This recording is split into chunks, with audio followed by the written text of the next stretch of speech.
This is Empowered Human Academy. Welcome home. If you can name the 2 or 3 really things that like make you you or like make you run as a human or stay grounded, I think as long as those things, I think everything else to a degree will always at least internally sync up. This is about love. This is about light. This is about the idea that you have everything you will ever need. And this life of yours, this is where you grow, you expand, and you remember who you really are. I'm Abe. I'm Isaac. In Empowered Human Academy, we join with humans of all kinds to feel the inspiration that can only come with empowered living. The stories you hear today are unique, but the energy you hear today belongs to you too. So, with hearts wide open, let's begin.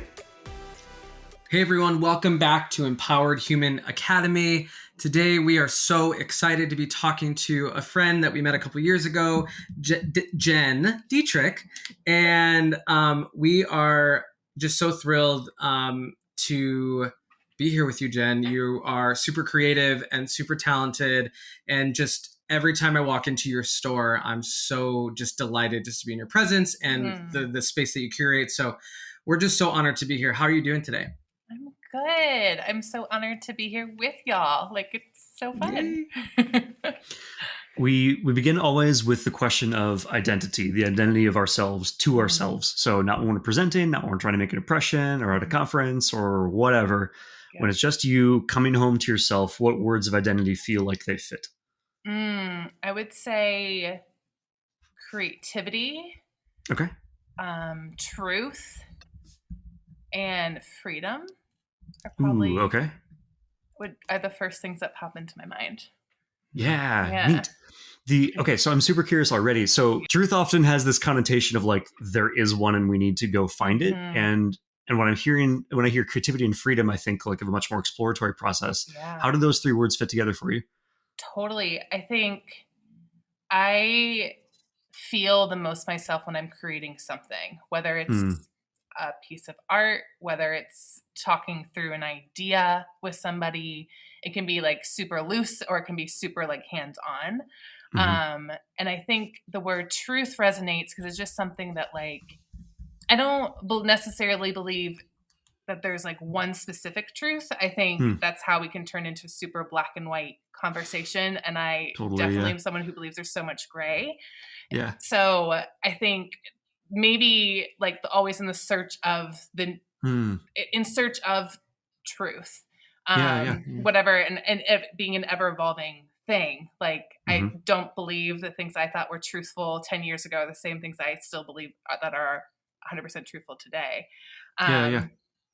Which I don't know, maybe truth is, I guess I'm using it more in an elusive way when it's defined so more like, I don't know, more totally black and white. So well, let's back up to definitions. What's your definition for truth? Ooh, good point. I think, what is my definition for truth? I guess it's something that resonates in my body more than something that I believe. I think like when I hear something that feels truthful, maybe it's someone's story and that resonates more like, oh, that's the truth because they were speaking yours. And like, that must mean something a lot. Anyway. I guess. Yeah, kind of. No, I love this kind of thing. I get excited whenever we're talking to someone or I'm talking to myself and I come across a word that like, obviously truth, like light is that for me. Like I have no freaking idea how to define this, but I know what it is. It feels right. Yeah. Yeah. So creativity and freedom, are those, do you find truth using those as a path or a mechanism? What's the relationship there? Yeah. Yes, absolutely. I think being able to be free to be creative or being able to be free to seek truth, I think does kind of go hand in hand. They all tie together. It allows yourself to be able to explore. It allows yourself to be a little bit more open and like learning something new or trying something new or getting out of living hopefully a little bit more on the edge of what you find comfortable and continuing pushing yourself to continue to grow and to continue to know those things about yourself and know those things about even the creative process and what sparks, what inherently sparks you to like to go or to like create or to do or whatever that action verb is. Or maybe it's not even an action verb. Maybe it's a sitting. Maybe it's a being peaceful. But yeah. I love this exploration that you're already doing verbally without prompting. You're making our job very easy. This is very cool. You know, we met at we met because we both lived in Chicago, and we had a couple of events at your shop, Enneagram panels. Yes. And you're an Enneagram 9, correct? I am. Yes. So and so is Isaac. So what's your relationship to kind of trusting your own truth as a 9 when you kind of 9s kind of feel out all the or understand kind of all different facets? How do you stay grounded in your truth, if that makes sense? And has that been a journey for you? Has it been hard? Has it been easy? What is it like? Yeah, I would say yes to all that. It's definitely been a hard thing learning. I think the Enneagram, first of all, was such a great way to put language to what I was feeling internally in such a way to be able to talk about it with others. I love that it gave me the language and the vocabulary, and it still continues such a thing to continue to study in and of itself. But for me, learning that like the phrase "trust your gut" was something I definitely always resonated with, but to learn what that actually meant for me was what has changed everything. Of like when I internally feel something inside, whether it's being like whether I'm making a decision about something of like, oh, it's almost like a guitar, like when a string is plucked, like in that vibration, like it's almost that vibration that I feel versus it being like, it's not silent. There's something that resonates. And like, I've learned to trust that more internally than anything else. I think I can get into my head or try to like listen to other parts of my body, which I would love to continually to work on. But like, I know that I can trust those things within inside myself or to follow that path or to keep going. So. I love that. I'm going to bring a little bit of, you're a mom and you're a business owner, and last year was the pandemic, and I'm curious, and like, first, congratulations that your business is still up and running after the year that we've had. Thank you. Especially a lifestyle boutique store. You know what I mean? I'm just one, so proud of you. Two, what was your relationship to trusting your gut last year? Because I bet there were so many ups and downs, and I feel like someone who's in tune with, your one of your identifications is like trust, right? Yeah. I'm in freedom. I'm curious what that was like, juggling all the things in such a traumatic time for all of us. It was really tough. It was really, really tough. There's definitely, I think at first it was just easy to trust numbers of like, okay, what's selling, what's not. Like the things that are not, okay, like don't go that way, go this way. Like candles are selling, cool. Let's become a mini candle shop for a moment. Like, that type of thing. So there was definitely a little bit of like just numbers and like that type of thing. And then it was very easy to see also like looking at the vendors and what they stood for and what they didn't stand for. And like, it was very cool to see the people who wanted to help or like gave a lot of grace, like even from like the back end of things and like who did it. And like it was so even learning like the importance of partners, which we all know to an extent, but even in such a traumatic time of really showing their true colors. And there was brands and vendors that did it so gracefully, and there was others that did not. And so that made some decisions really easy to just continue to follow those relationships. So that was nice. And then even just, I think for a minute, like if I'm being perfectly honest, like until holiday hit, like I just like decided to put my head down and just do it. Like I wasn't like, it was definitely like this blinder situation of like, okay, like I'm either going down with a fight or I can't not fight. So like, it was this internal thing. And then January hit and I realized like, oh, that's where all of my energy was put into. It was this like, go, go, go, go. So the minute that things calmed down for a minute, I definitely felt this sense of like, I don't know what to do. Like, Mm-hmm. are my ideas even good? Like, are Mm. my, like, definitely a lot of questioning internally. And just to be able to like come on the other side, or I still coming on the other side of that, okay, no, like, it doesn't really matter. Like, the things that I think are important are the things, that brands I think that resonate with people, or like the brands that are doing things responsibly, the brand, Mm-hmm. like all of those things, like that's the story. And if it doesn't succeed, that's okay. Like, I have to be Mhm. okay to be able to let it go and know that that will be also a beautiful thing too. And the minute that that happened, and like I was able to release that, like so much more freedom came of being able to like just be able to like, okay, like I don't have to bear that. Like, I don't have to like grunt through this. Like, yes, there's a time to like do that. Like, Yeah, yeah. you know, not all jobs are fun and glamorous, as we Sure. all know. Totally. So, yeah, but it's nice getting to the place of like, okay, like, no, my story, or like how I curate things is important, and like be able to trust that, because I think like that Mhm. was what was wavering so much during that past time. So yeah. Cool. So with the two questions, and one Yeah. leads into the second. Do you feel like, to what extent do you feel like you've stepped back into that, or is it, have you stepped into something new, or is it a return, or both? I think it's both. I think like there's a return of like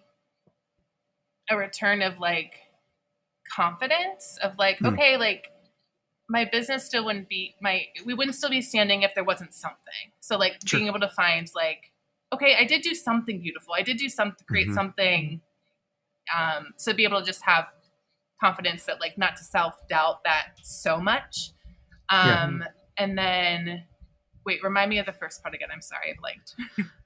Oh, well, the first part is still what we're talking about. Like, was Yeah. it a return to trust, or a new kind of trust? Like, The new trust, I think there is a new trust too, of learning like, okay, like not to let last year define the rest of it. I think it's really easy to like let that trauma, just like in any other trauma that one goes through, of like letting that lead you, of like the scarcity and the like, okay, no, like I have to be able to trust that like I have to buy new product. I can't not buy new product. I have to be able to hire someone. I can't continue to do this all by myself. And like, you know, and if it's there and it's supported, beautiful. And if it's not, then okay. Like, so it was definitely coming to that, like, okay, like, yeah.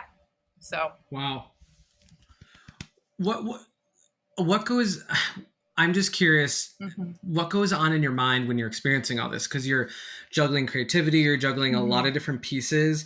And I think like, what's your relationship to your own process? Is there a process? Is there a method to the beauty of madness, right? Like, is there a method to it? Like, and what goes into that for you?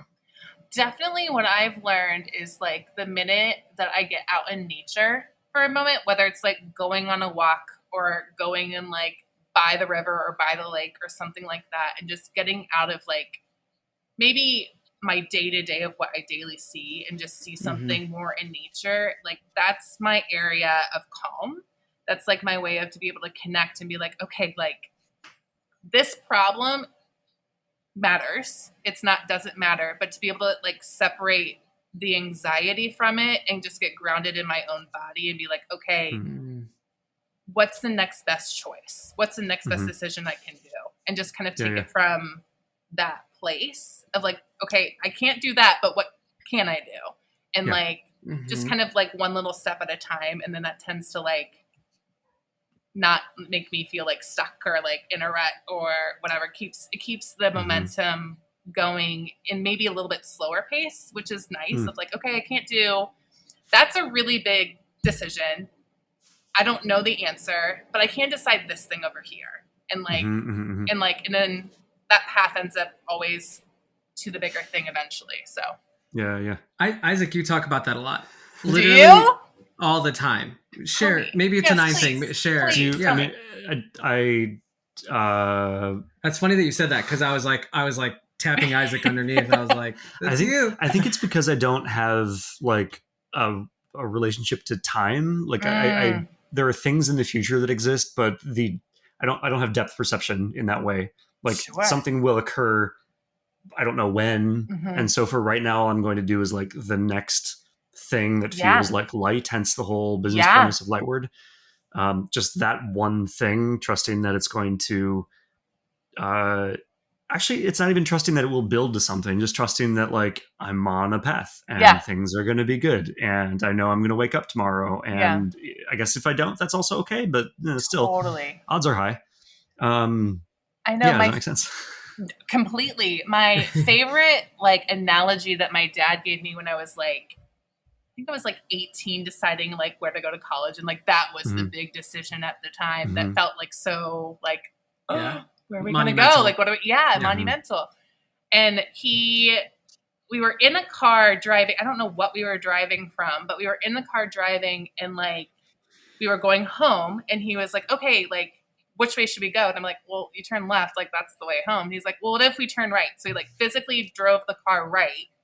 And he took like the longest route home. He's like, but see, we still ended up home. So it doesn't really matter. Like at the end of the day, like, if you make a wrong turn, quote unquote, like you can always go the other, like, I don't know.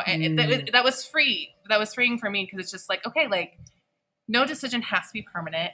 No decision has to be life defining. Like all you can do is with the information you're given at the time. And then if that's the wrong one, you'll know it and you can make a different one. And I think like, that's what was freeing. That's amazing. How does one get confident at that process? Because I mean, I know for me in my past and probably a lot of people, like you just overanalyze. I try not to overanalyze a lot anymore because of, I don't know, being married to someone who doesn't do that. But also honoring, like I'm such a futurist too. So honoring that part of me because that pumps me up and that breeds creativity and all these different things. So I guess like, what are your thoughts on like, that process of like what you said, nothing's permanent and you can kind of change, and you've literally done that in your business, probably in your life, your personal life. How does one get good at that? I mean, like how does one get good at that? I think first is allowing yourself to do that. I think it's allowing yourself to make a wrong decision and then make a different decision later. Like, I think that's important. Like, I think a lot of us think in so black and white sometimes, where that can be paralyzing. Like if you're constantly worried about the right choice or the wrong choice, that's paralyzing. Like I could deeply sympathize and feel those things. So to be able to, I think for me, just learn like, okay, nothing has to be like, it can feel that way. Like we can honor that it feels really, really big, and like we can pro and con list it out if that's the way that like works. But also it's okay to just make a decision and then it not be the right one, and then to make a different one. I think we can get so caught up in American culture of making the right decision or like making the right whatever, and not allowing for some mistakes, which we're human. How can we not do them? We're going to do them at some point, whether it's a big decision or a small thing. So like, I think being graceful with yourself and like learning that we can unlearn things and we can relearn things or learn new things. And so to answer that is just I think just trust that it's okay. You can make the decision and it'll be okay one way or another. There was one thing that came up with something I like a situation didn't turn out the way like I planned, and I felt really ashamed of it in May with Isaac, and Isaac was like, it happens. Like why literally we're bound statistically to, come up to or experience these situations that don't plan out. I mean, don't go out. And I think it's like, there's a lot of shame that has been like, also taught like, well, you messed up, you're not worthy enough, or like, what are you doing? Or there hasn't been a lot of, I don't know in my experience, but probably in my experience, but I mean the space to be like, oh, it's okay. Oh, yeah, no worries. Yeah. Like, what did we learn? What did you like about this? What didn't you like? And then let's move on. And I think I've been getting better at that over time. Yeah, it's learning. It's like a muscle. You just have to do it and then get comfortable with the discomfort of it for a minute, and then and then it stops being so uncomfortable every time. I feel like. Yeah, you're like kind of laugh it off a bit. You're kind of like, okay, well, that was wrong. Truly not a big deal. Yeah, totally. Yeah. When we were talking about like the holiday season, the pandemic, and then coming out of in the aftermath, and I wrote this down. You said, "Oh, I did do something beautiful." I'm intensely curious about that statement. Can you open that up for me? Like, what's Yeah. the what's the concern in that, and the resolution, and what's the Mm. underlying priority? Why that language? What went behind you saying, "Oh, I did do something beautiful"? What's the story there? Sure. I think for me, I've had this idea stuck in my head of like creating my own line Hmm. and doing my own clothing as part of the store. Like I've always wanted to curate other people's things because I Hmm. love other people's work too much to just do my own thing. Sure. Yeah. But Mhm. Yeah. I've always wanted that to integrate that so it was something that like set me apart a little bit differently than just it Sure. being a curation of other people's goods. Mm. And I think that was something I was working so hard on getting off the ground before the pandemic, or like Hmm. we were in the beginning stages of it. And so for Yeah. that to happen, like I didn't have the assets to then like, oh, turn and like do that stuff. And so Mm-hmm. I think like the year prior of just like thinking and like, okay, yeah, let's do it. And like, and then to just be like, nope, like that's not happening. And then Hmm. the threat of like, maybe I can't even be open, maybe I can't even survive to even Hmm. attempt that, I think Hmm. was kind of what went hand in hand a little bit. And Hmm. then the, oh, it's beautiful regardless comment is more of like, oh, like even though it's not my own creations, I do still find these goods beautiful. I still Hmm. do Mhm. find these like brands and what they're doing really, really beautiful. So like Yeah. just because it's not my own work, but I did curate it and like that is still beautiful. So I think Sure. that that's Mhm. where that kind of came from. Or yeah. In what way is beauty is beautifulness? In what way is that important to you? I think it's very important to me. I think it just goes back to like life. I think as you guys know from living in Chicago and different places, like we only have so much space. Like Hmm. Mhm. sometimes our spaces are tiny, some days they're not tiny, like it kind of grows, but like it doesn't Hmm. ever really matter the amount of things or the amount of stuff, but like the things that you do own can be beautiful. It doesn't have to Hmm. be you can love every little thing even if it's something silly and Mhm. tiny. Like everything in your home can be a moment of Hmm. beautiful. So, I think that that's important, like intentionality. I love that. I like that for my life versus mundane. I don't know. Yeah. Mhm. Yeah. Absolutely. Mhm.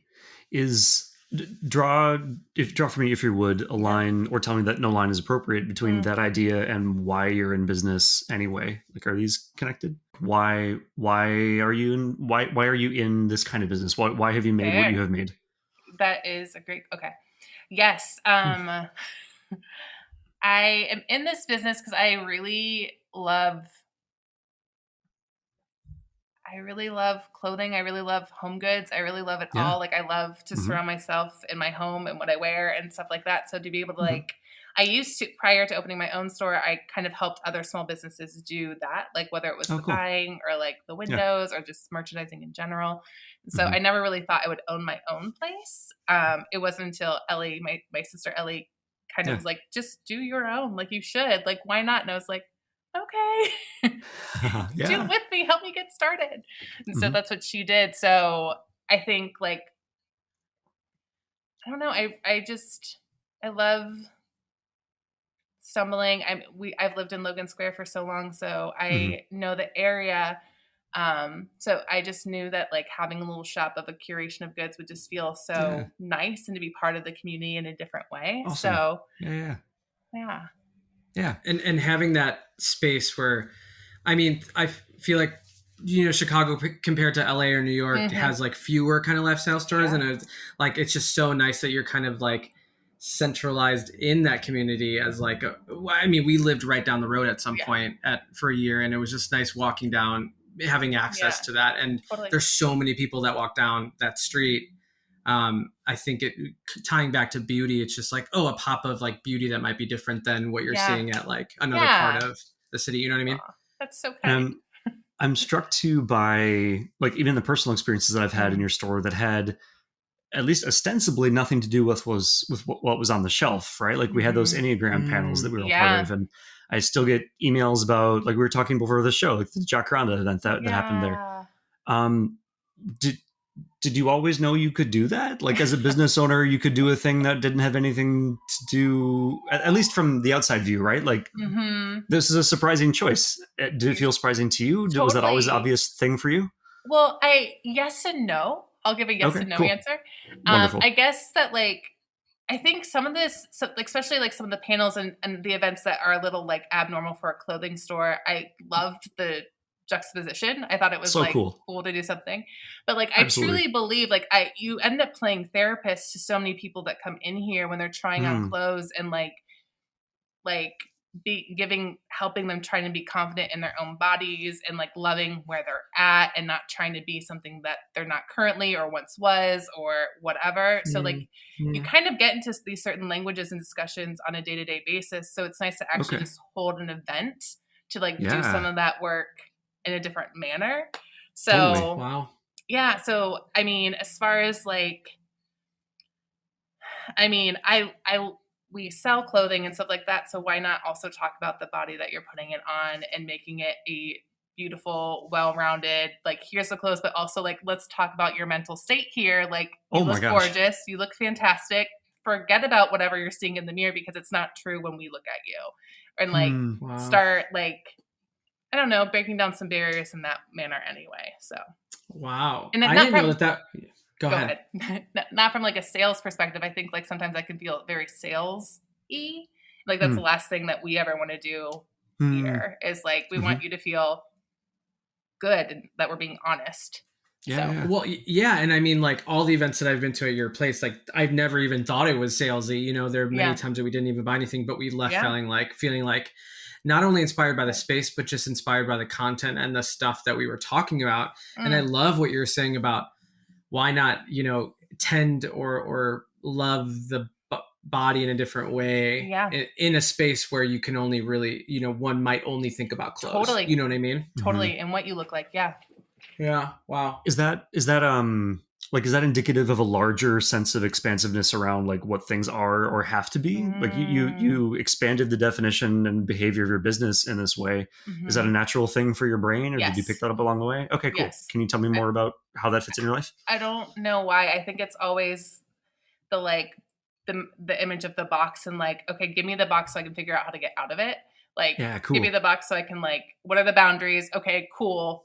Let's tear down the boundaries type thing. Totally. And I think this business has kind of done that, so to speak, of like, okay, not like what stands us apart, but like it matters. It matters a lot. Like if I'm going to be dressing your body, I also should be telling you also mentally and physically too of like, no, these things are also equally as important regardless of what you're putting on them. Hopefully you feel really, really good and like start. I mean, I think it's such a beginning step sometimes. It's like putting on something that you actually feel good in, then hopefully that will inspire you to continue to like work on your own stuff, your own self further. Yeah.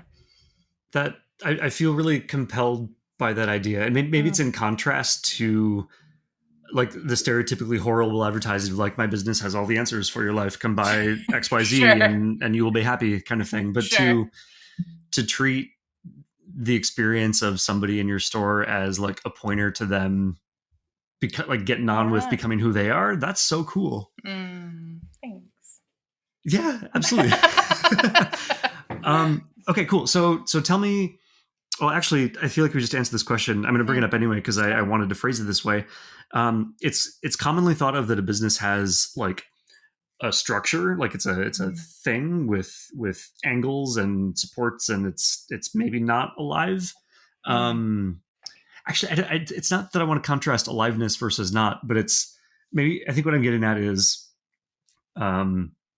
like so many other structures in life, like a business has patterns and dependencies and things, and yet we are organic people and beings who want to exercise creativity and freedom. What does all that mean for you? I don't have a more clever way to phrase that. What do you think of when all those things are on the table? Like specifically like meaning in business and like how to like take it organically? Okay, cool. Maybe. Thank you for your patience while I figure out this question. No, please. I think the question is, how do we stay connected to freedom and creativity versus falling into a trap of like my business or whatever, my business, my family, my organization, my whatever, like XYZ is required of me. This is the structure that I need to fit in order to get to tomorrow. Like, how do we avoid or balance that mentality with the freedom and creativity? Like what goes on there? That is, it's hard, or at least it's very hard for me. I think, I don't know. I think there are times where it's so easy to make some decisions, and it's because I'm connected to or feel in tune with whether it's my family or my business. It's probably, honestly, like, if I'm being honest, it's probably when I'm in tune with other things other than my business that I feel like, like my relationship with my husband, my relationship with my kids, and like that feels like taken care of, that the other things also still feel connected to. I think when the important things, or the important things that matter to me most in life, start to feel whether they're strained or disconnected, or insert anything that can happen in life, I suppose. I think that's when it's harder to make decisions in the business. I don't know why that is, but like for me, it's very connected. I mean, I try to make it like compartmentalized, but it never ends up happening well. Like I don't know why. So I think for me, it's like learning the order of balance of like, okay, if my store and the business, like, while it's really easy to put it at the top, and because it's all of these things that you need to do all the time, and like all these meetings and different things, it's so easy for that to come to the top, where like, I don't want that there. Like it's super important to me, but like my family is more important. My relationship with my partner is way more important than my business. And I think like when those start to get a little out of order, so to speak, of like the importance, is when like decisions end up being a lot harder.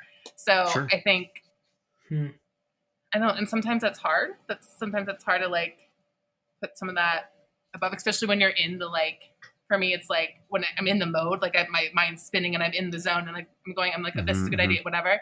It's hard to sometimes turn that off to be able to attend those things better, or to attune their needs. But the minute that I do that, the spinning process ends up happening so much better. So like just learning, I think it's just, I don't know if that answered your question at all, actually. It totally does. I've heard people talk about like priorities, but the order of balance, like that phrasing, is really compelling to me. Like, let's make sure this is balanced before then figuring out the balance here. Because for me anyway, like shifting the balance in one thing redefines how everything else gets balanced. Completely. Like, it's not just a priority list. No. It's start by rebalancing this, and then that will inform how everything else gets balanced also.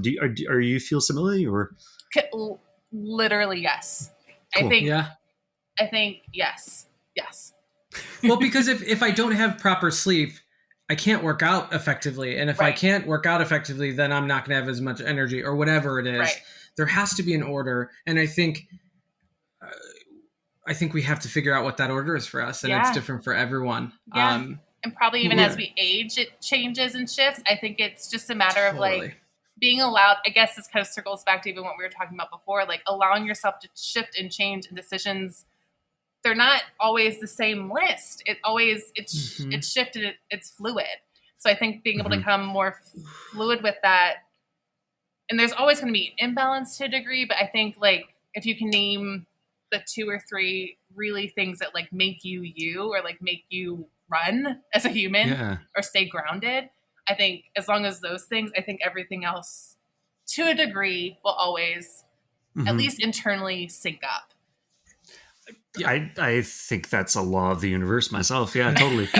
No big deal. Just this. Deal. Well, and I don't know, like to me there's a playful kind of release in that also. Because if I back up and go, okay, what's the most important thing for me to balance? Let's say it's sleep, for example. Why not? Sure. If I figure out that my particular biorhythms mean that I need to be like in bed at 2 a.m. And then wake up at 11 a.m. Hypothetically, whatever. This is not actually how I'm wired, but hypothetically, if I toss everything aside and say that is what balance looks like for me, then that, if I've truly released everything else, then maybe starting with that changes how I think about work.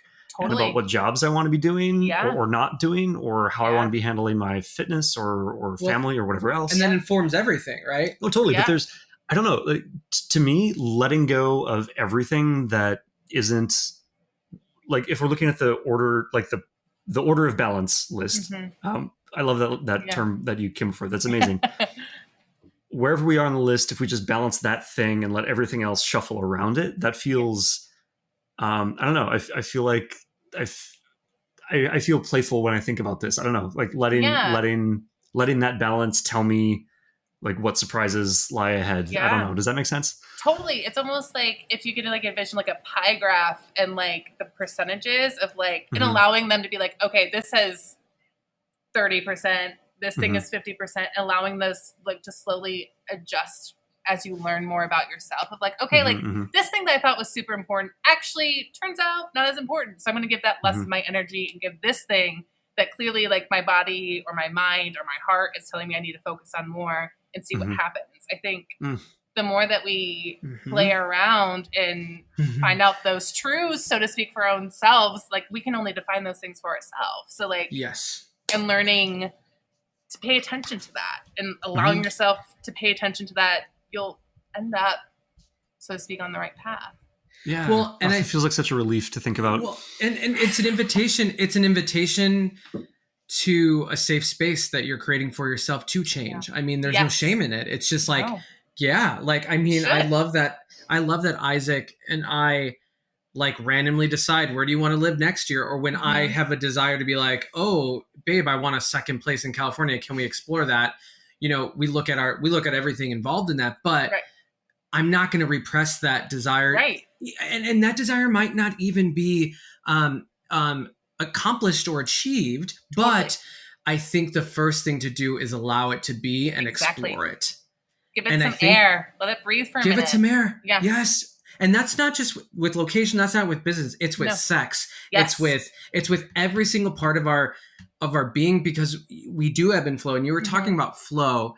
Are you a goal-oriented person? Yes. And if so, how does that connect, or how does that compete or tie into flow for you? Very interesting. I definitely, I'm a very goal-oriented person, but I think actually one of the most freeing things for me, I learned very early on before opening up the store what was causing me not to do it. And like the biggest thing for me was just fear. I was very, very fearful. Thankfully, my sister coming on board and helping me get it started, she's fearless, at least in regards to doing something like this. So it was perfect to be able for her to just I needed a push, and she did it so beautifully. And I think, again, to kind of circle back to like allowing yourself to do things that you're uncomfortable with and allowing yourself to try new things, whether it's something huge or something super minor, I think at least gets you in the habit. So like for me, I figured out very quickly that I was like, oh, what's keeping me from not opening my business in the first place was like, I thought I needed to be the next Nordstrom. I thought I needed to be the next insert massive chain here in order to be called a success, and like that type of thing. So like tying all these ideas of success along with goals were very integrated at that time, and really starting to pull them apart a little bit to be able to like, actually success does not mean what I think it means. Like success, I get to define for myself. It's like, is it me just being able to provide something for my family that is successful? And like, I think that's what's important for me. So like that helped me change my goal. Like I have goals, I have big goals, but at the same time, if I don't ever get there, I'm okay with that, because I have small steps along the way are also really, really big at the end of the day. And what you were saying, those small steps could even reveal new goals or different goals, or you get to step 6 and you're like, actually, my original goal is going to be totally different than where I was at. Because isn't that the truth with like building anything? Like you build a house, you build a business, you build a relationship. You have no idea where it's going to be in a year. You have it. And this is why, like, I'm the same way. I love, having goals and being open if they don't, don't happen, while also celebrating along the way. And like you said, being aware or giving yourself permission to have them change and have them kind of ebb and flow along the way. I think the minute, I think the minute that we like take out this American concept of success is actually, at least for me, was so incredibly freeing. Not to say that there isn't room for that, but like it was freeing because like that means that I can like, regardless of what, like it can be viewed as a success, even if it is only for a year or what, you know. I think it just takes a lot of the weird pressures off, and like you said, it like can grow into even better form if you allow it air to breathe, and like are responding to community around you, or like what works and what doesn't work. Like your idea might have been really beautiful on paper, but like you get in there and you start working with other people and you're like, yeah, that's a good idea, but it doesn't work here, so what are we gonna do? It doesn't anyway. Totally. What does success mean to you then? Success for me genuinely is I feel so grateful to be able to still work and have kids and do that simultaneously. Like that's incredibly successful for me. And like if I didn't have one or the other, that would be okay. But I am really proud that I've been able to do both and find that is a huge success. And so for me, it's literally that. Wow. And like those are not two small feats, or those are not two, like those are huge things. Like holy frick, that is very successful. Man, raising a child is enough. I mean it's a lot, let alone it's a lot. A business, you know what I mean? Wow. Okay, cool. So if we visualize like each of ourselves as a two-dimensional ellipsis or some kind of shape, where are you expanding right now? What edge of yours is in motion? Like am I a shape? Okay, I think I'm projecting here because I'm a super visual person, so that language might not actually work for you. But if we like, if different parts of that line segment are like, here's business self, here's family self, here's visual aesthetic self, like where are you expanding? I think for me, I would think right now it's actually my business self. And like, I think it's getting the confidence that I was lacking for what felt like a very long time back, and like learning, like even just having a new amazing manager and like in just even like kind of teaching her like my ethos and like and then learning like, oh my gosh, like, but what can you bring to the table? And like learning, I don't know. It's nice to be able to expand again in like the things that I know I don't do well, and to be able to have someone that does do those things really well and be like, oh, this could take off so much better because I don't have to do that part that I'm not good at. So like that actually feels really, really like the part that's expanding and growing. Certainly my family always kind of is, because it's physically growing, like as far as like children are growing, but not. I got you. You mentioned getting your confidence back after a long time of not having that. Tell me a little bit about what that was like, and then the transition into a state of more confidence. It's hard. It's hard not to have confidence. And I think I've always been the person that I've always gotten it, like growing up, that I'm intimidating. So like when people come into my presence, a lot of the first time I always get that I'm intimidating, which I think is hysterical, but also like try and pay attention of like, okay, like what is it? Like, what, you know, like, is it specifically anyway? So, crap, I lost my train of thought. I actually want to tweak the question slightly. Let's start with the definition. Like, what does confidence mean to you? Confidence for me is embodying yourself and being able to walk through life knowing who you are, regardless of anything else. So like, however you define you, and I think you should walk. And knowing that that's very important, and you're a very important person to be doing just that in life, because no one else can be that. So if you were talking to somebody who's like on having a minute and they're working towards reestablishing that state or maybe finding it for the first time, what would you tell them? I would tell them, first of all, it's already in you. Like it's there. Like sometimes it just needs a little life breathed into it. And whether it's whether it's going to therapy and getting out, whatever is like what is that wall? What is that layer there that's protecting some part of you? Or it's like even talking to a really close friend of like, hey, I'm feeling this way. And not as a way to like, hey, butter me up, but also like we all need that sometimes of like, hey, am I doing this well? And then being able to speak a little life into you too, I think is super important. Like a partner or whoever who would do that. I think that's an easy way just to get a little spark going. And then hopefully that can resonate in your body and like, okay, like it's true. Or even just a self practice of like, okay, I can't do it the entire day. I'm not feeling it. But like, is there 5 minutes that I can like talk to myself in a mirror? Can I like go on a walk and feel like, am I doing a certain little walk just to get myself going? Am I doing a little dance? Like, what is it? Like, I think you can start small and then just by practice, it can grow a little bit. Just like,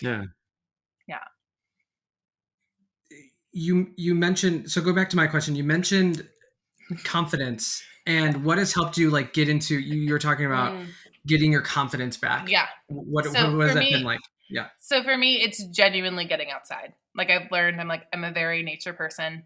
Okay. If I had my dream of dreams, I'd probably live by a lake, maybe next to like here or like closer to that. And just, I find it so powerful and so peaceful at the same exact time. And I think I love the duality of it that comes up. And so just being connected to nature, it like does almost like a reset for me where I'm like, okay, like this object out here doesn't have any form. It doesn't have any being like, but I do. And I get to walk how I choose to walk. So what do I want to choose? Like, do I want to continue to walk like this? Like, it's okay. Like we can give it a moment in space, like as we should, but it's also okay to just be like, for 5 minutes, I refuse to feel like this for 5 minutes. Cause like, I can't. So I think for me, that's what it was. And just knowing that it is there. It just needs, I don't know, a little spark or something. I love that. I love that so much. That's cool that something as simple as literally getting outside to something that's already available sparks that in you or gives you that space to, remember that truth about yourself. Yeah. I'm glad that you know that about yourself. That sounds very important. Same. It took a long time to learn. It did take a long time. Cool. Okay. That's interesting. I wonder what that is for everybody. Yeah. That inspires me after this to go out to the beach to go by the water. Yes, that's what we'll do today. We round out these conversations with 2 closing questions. And the penultimate question is, when you're in a space of empowerment, when you're feeling like yourself, what does an empowered Jen look like and feel like? I think she's definitely confident. I think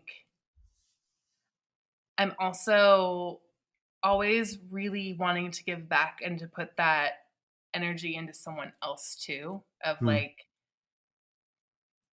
to lift or to show to some degree of like, what's your dream? Like, what's the first step of starting that? Or what's the first step in like, taking that risk on yourself? Like, cool. I think that's part of it too. It's just, it's confidence, it's giving back a little bit, and also just being okay with sitting and doing nothing for a little bit too.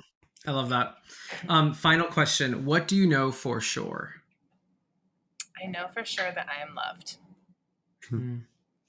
Amazing. Thank you so much for your time, Jen. I really have enjoyed speaking with you. And thank you for sharing of yourself and of what you know and of your energy. And this has been thoroughly enjoyable. Thank you. And for those of you who are listening, if you're ever visiting Chicago, I am plugging this. I am not getting paid for this. Actually, I buy stuff from this. And you talked about candles earlier. I was like, I called you literally so many times to order candles over the phone. Yes. Stop by Bird's Eye Rule. Say hi to Jen in Chicago. It's right in Logan Square on Milwaukee. It's amazing. Jen, thank you so much for all that you do and all the things that you're going to freaking continue to do because you're awesome. Thank you. I'm so excited to know you and to see you succeed. So thank you for joining us. Thank you so much. Bye. Bye. This podcast is the work of Lightward, our company, named for that toward the light direction which informs every single thing that we do, including money, which means, like everything else, the way we earn revenue is not based on industry norms. It's based on what feels deeply right and aligned by passing through the door that feels like it has more behind it, not less. And the way we keep this podcast going is all Lightward. It's pay what feels good. It's an exchange of value between you and us. We're keeping conventional podcast advertising totally out of this. And here's how Pay What Feels Good works.